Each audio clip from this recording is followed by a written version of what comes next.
চোখের পানি ছেড়ে শুধু কান্না করে, কান্না করে যে যে মদিনায় নবী নাই, সেই মদিনায় আমি কিভাবে থাকব। তিনি মনক্ষুণ্ণ হয়ে মদিনা ত্যাগ করে, ওনার বাড়ি ছিল সিরিয়ার দিকে চলে গেলেন। নবী পাক স্বপ্নযোগে দেখাইলেন, ও বেলাল, তুমি আমার শহর মদিনা থেকে চলে আসলা। হযরতে বেলাল বলেন, আমি যখন এই মদিনা মুনাওয়ারা থেকে বের হয়ে সিরিয়ার দিকে চলে যাই, সিরিয়ার দিকে যাওয়ার পরে একদিন, 2 দিন, 3 দিন পর্যন্ত বাড়িতে থাকি। আল্লাহর নবী স্বপ্ন যোগে আমার সাথে মোলাকাত হয়ে যায়। ডাক দিয়ে বলে, বেলাল রে, মদিনার মসজিদে তুমি যদি আজান না দাও, তুমি যদি মদিনায় না থাকো, তাহলে আমি নবী মুহাম্মদুর রাসূলুল্লাহর ভালো লাগে না। যাও, তাড়াতাড়ি মদিনায় যাও। তোমার আজান মদিনা মুনাওয়ারায় যতদিন তুমি দুনিয়ার জমিনে থাকবা, তোমার আজান মসজিদে নববীতে হবে। বলে, আমি সিরিয়া যখন চলে আসতাম 2 দিন 3 দিন চলে যাইতো, কিন্তু আল্লাহর নবী সরকারে দো আলম নবী আরাবি আমাকে স্বপ্ন যুগে আবার তাকিদ দিতেন মদিনায় চলে যাওয়ার জন্য। এটা ছিল একজন ঈমানওয়ালা, মুমিনওয়ালা, আমালওয়ালা মুমিনের ওয়াকিয়া, যার ব্যাপারে স্বয়ং রব্বুল আলামিন নির্দেশনা জারি করে দিতেন। আল্লাহ পাক রব্বুল আলামিন পছন্দ করেন, জিবরাইল আমিন পছন্দ করেন, আল্লাহর হাবিব পছন্দ করেন, তামাম আসমানের ফিরিস্তা হযরতে বেলালকে পছন্দ করেন। একজন কৃতদাস থাকাকালীন, কৃতদাস হয়েও আল্লাহ পাক রব্বুল আলামিন রেজা, আল্লাহ পাকের সন্তুষ্টি কতটুকু অর্জন করেছেন, তিনি হলেন হযরতে বেলাল। এই কারণে আল্লাহ পাক রব্বুল আলামিন সূরা কাহাফের 107 এবং 8 নং আয়াতের মধ্যে গোটা বিশ্ববাসীকে মেসেজ দিয়ে দিলেন যে আল্লাহ পাক রব্বুল আলামিন তিনি যারা নাকি ঈমান আনয়ন করবে এবং আমালে সালেহা করবে, ঈমানের বদৌলতে এবং আমালে সালেহার বদৌলতে আল্লাহ পাক রব্বুল আলামিন তাদেরকে আল্লাহর জান্নাতুল ফিরদাউসের মতো বড় নিয়ামত দান করে দিবেন। আল্লাহ পাক রব্বুল আলামিন কোনো পেশা দেখবেন না, কোনো ক্ষমতাধর ব্যক্তি এটা দেখবেন না, আল্লাহ দেখবেন ঈমান এবং আমাল। ঈমানের অনেক দাম, কারণ যাররা পরিমাণ ঈমান যদি কোনো বান্দা নিয়ে কবরে যেতে পারে, রব্বুল আলামিন ওই ঈমানের বদৌলতে গুনাহ করছে কিন্তু ঈমান ছিল, গুনার শাস্তি পাওয়ার পরও আল্লাহ পাক রব্বুল আলামিন এমন বান্দা বান্দিকে আল্লাহর জান্নাত দিবে শুধুমাত্র ঈমানের কারণে। সুবহানাল্লাহ। দুনিয়ার মধ্যে সবচাইতে বড় পাপিষ্ঠ যে ব্যক্তি, তাকে যখন জাহান্নাম থেকে বের করা হবে, আল্লাহর হাবিব হাদিসের মধ্যে ওয়াকিয়া বর্ণনা করেছেন, তাকে যখন জাহান্নাম থেকে বের করে এনে সাজা শেষ হয়ে যাবে, সর্বশেষ জাহান্নামী বের হবে, কত বড় আসামি সে। যখন জাহান্নাম থেকে বের করা হবে, আল্লাহ পাক রব্বুল আলামিন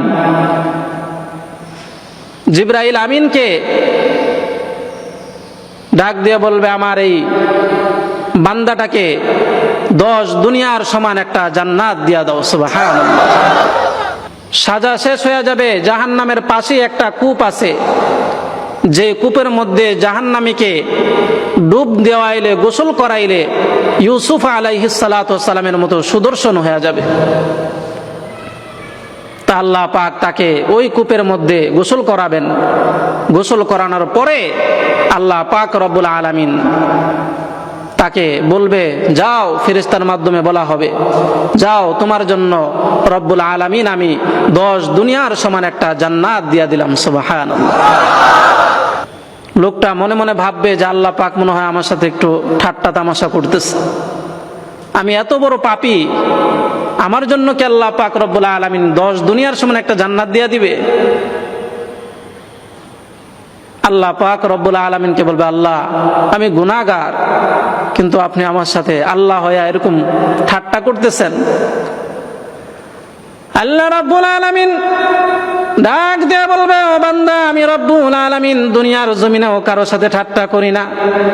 আমি এমন আল্লাহ, কোনোদিন কারো সাথে মিথ্যা বলি না। বান্দারে আমি আল্লাহ জবান দিয়ে যা বলি ওটা রব্বুল আলামিনের ওয়াদা, সেটা হবেই। কারণ আমি আল্লাহ কোনোদিন মিথ্যা বলতে পারি না, ঠাট্টা করতে পারি না। যা বান্দা যা, যা দেখো তোমার নামে লিপিবদ্ধ 10 দুনিয়ার সমান একটা জান্নাত আমি রব্বুল আলামিন তোমার ঈমানের কারণে নাজিল করে রেখেছি। তোমার ঈমানের কারণে আমি আল্লাহ 10 দুনিয়ার সমান একটা জান্নাত বানায় রাখছি, শুধু তোমার ঈমানের বদৌলতে। প্রত্যেকটা মানুষের জন্য আল্লাহ পাক জান্নাত তৈরি করে রেখেছেন। যারা ঈমান নিয়ে যাইতে পারবেন তারা সেই জান্নাতে প্রবেশ করতে পারবে, আর যারা বেঈমান কাফির মুশরিক বেদিন থাকবে তারা জান্নাতে যেতে পারবে না। কিন্তু আল্লাহ পাক ওই জান্নাতগুলোকে যারা মুমিন, যারা নেক আমল করবে, ঈমানের পাওয়ার বেশি থাকবে, তাদেরকে বোনাস হিসাবে দিয়ে দিবেন। তাহলে রব্বুল আলামিন এর কাছে ঈমানের অনেক দাম, আমালের অনেক দাম। ঈমান আমল ছাড়া হাসরের ময়দানে কবরের মৃত্যুর পর থেকে ঈমান আর আমল ছাড়া আর কোনো কিছুর দাম হবে না।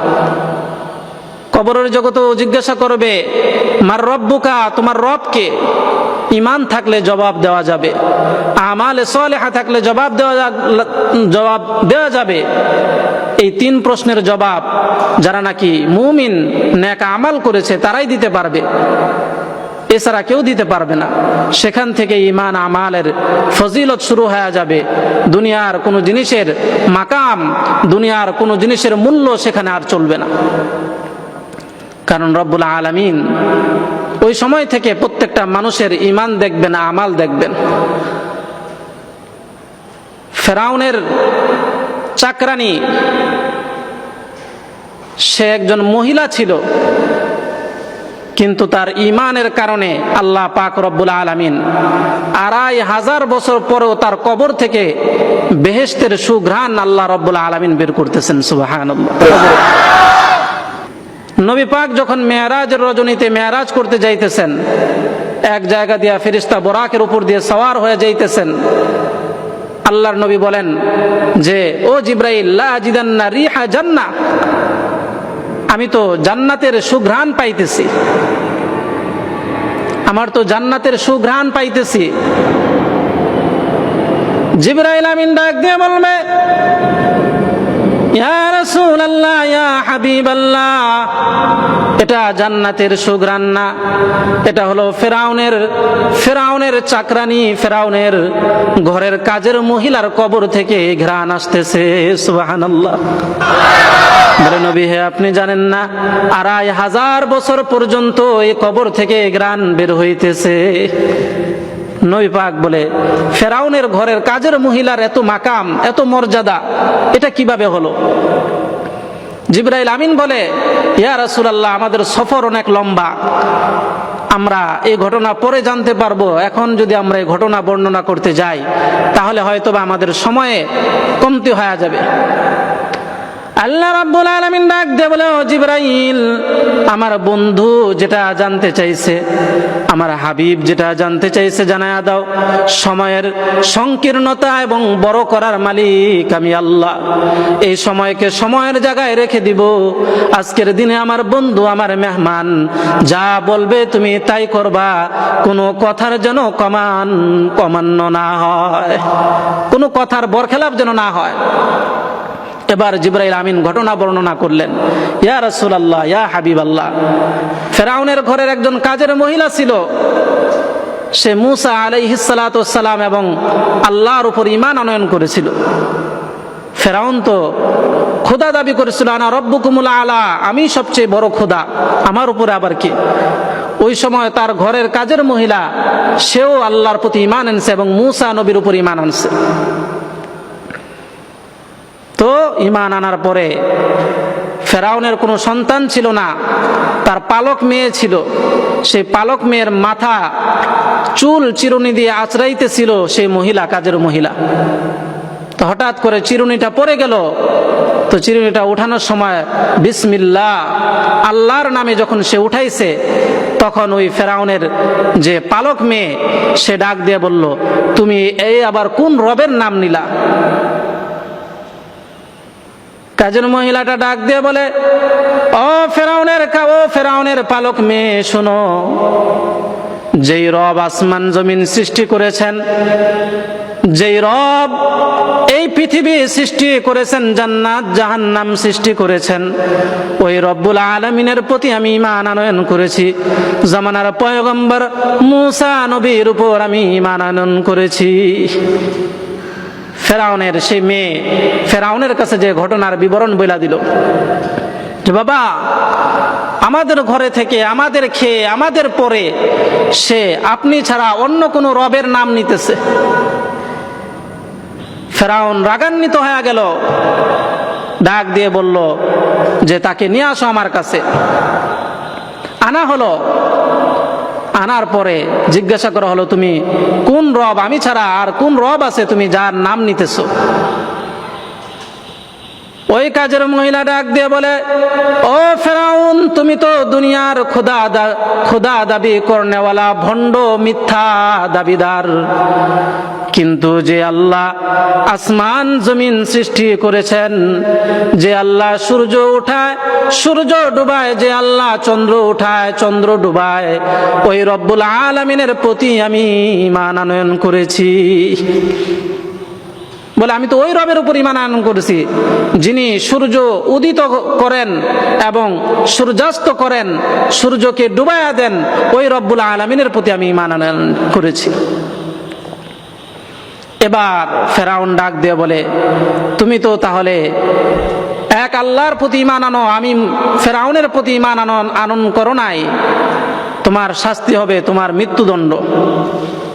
ওই মহিলা ডাক দিয়ে বলল, আমাকে তুমি জানে মেরে ফেলো, তথাপি ঈমানের পরীক্ষায় রব্বুল আলামিন ছাড়া আমি কারো প্রতি কাউকে আল্লাহ হিসাবে মানতে পারবো না, খোদা হিসাবে মানতে পারবো না। ফেরাউন গরম উত্তপ্ত করতে লাগলেন। সেই উত্তপ্ত তেলের মধ্যে তেলগুলো টকবক করতেছিল। ওই গরম তেলের মধ্যে ওই মহিলার দুইজন বাচ্চা ছিল। ছোট বাচ্চাটাকে টান দিয়ে নিয়ে আসলো কোল থেকে, বলল, এই যে এখন তোমার সন্তান, শিশু বাচ্চা, তাকে কিন্তু এখন আমি এই উত্তপ্ত আগুনের মধ্যে ফেলে দিব, তেলের মধ্যে ফেলে দিব, তুমি যদি ওই রবের থেকে ফিরে না আসো এবং আমাকে খোদা না মানো। মহিলাটা ডাক দিয়ে বলল, ফিরাউন,